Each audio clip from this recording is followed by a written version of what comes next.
जय परमेश्वर परमात्मानंदम। किताब जगदीत कांड, पेज नंबर 29।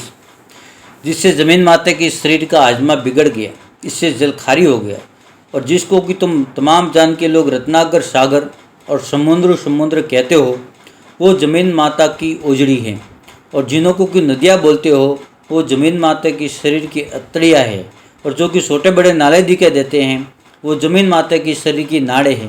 जिस तरह से अपने शरीर में जिस कदर चीज़ें यानी नाड़े वगैरह हैं, इसी तरह से ज़मीन माता के शरीर में भी कुल चीज़ें नाड़े वगैरह हैं।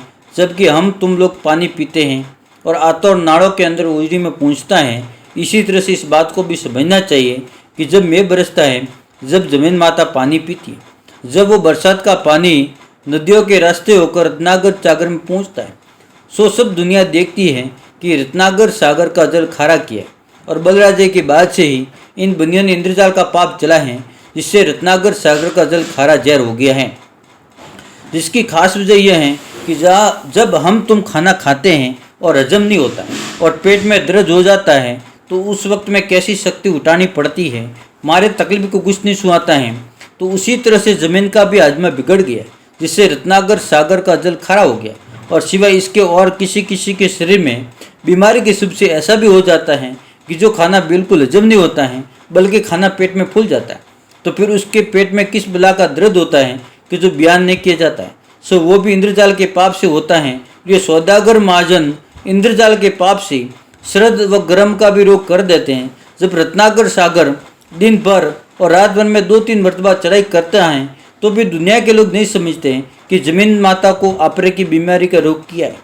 और पहले ज़माने के आदमी देवता स्वरूपी थे, जिनकी अक्ल को रावण ने राक्षस विद्या के पाप से कैद कर दी थी। इससे दुनिया स्वर्ग को भूल गई थी। और रावण ने तो स्वर्ग का राज ही ले लिया था, क्योंकि रावण स्वर्ग में ही रहता था। सो सबूत वेद व पुराण में लिखा है कि रावण ने स्वर्ग का राज ले लिया था, परंतु स्वर्ग और नरक तो ज़मीन माता ही है कि जो कुल जान के लोगों को पालने वाली है। मगर रावण ने तो ज़मीन माता की पहचान अपने राक्षसी पाप से दुनिया को भुलाई थी। Page number 30।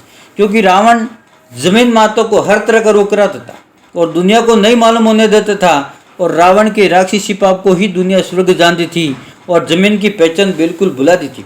क्योंकि रावण ने 84 लाख कुंडिया रात लोगों की बनाई थी, उसको स्वर्ग जानते थे और ज़मीन की पहचान बिल्कुल भुला दी थी कि जो रावण ज़मीन माता को राक्षस विद्या के जुल्म से भी फाड़ देता था, तो दुनिया ये नहीं जानती थी कि ज़मीन माता रावण के राक्षस से फटती है, बल्कि ये जानते थे कि परमेश्वर की कुदरत है। और ये ख्याल नहीं करते थे कि जो ज़मीन जो फटती है राक्षसी पाप की जादू से फटती है। इससे ज़मीन माता कांपती हैं और इसी वजह से ज़मीन माता के शरीर में दर्द होता है।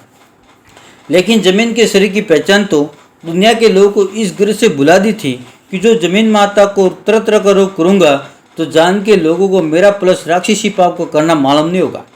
तो सब जान को गारत करके अपना राज करूँगा, और जो मैं दुनिया के नाम का पाप न करूँगा, तो दुनिया को मेरे राक्षसी पाप की खबर पड़ जाएगी, तो मेरी औलाद को मार देंगे। इससे रावण ने राक्षसी विद्या का पाप चला करके संसार के लोगों की अक्ल को पहले से खराब कर दी थी। इससे ज़मीन की पहचान संसार के लोगों को बिल्कुल नहीं थी।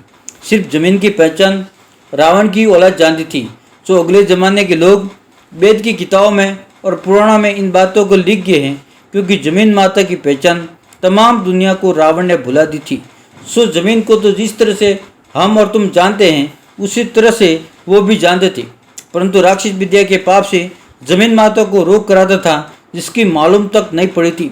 अगर से ज़मीन को खबर दुनिया को खबर पड़ जाती, तो दुनिया रावण की औलाद की औद को ही निकाल देती, क्योंकि ज़मीन के सारे तो कुल जान पड़ता है।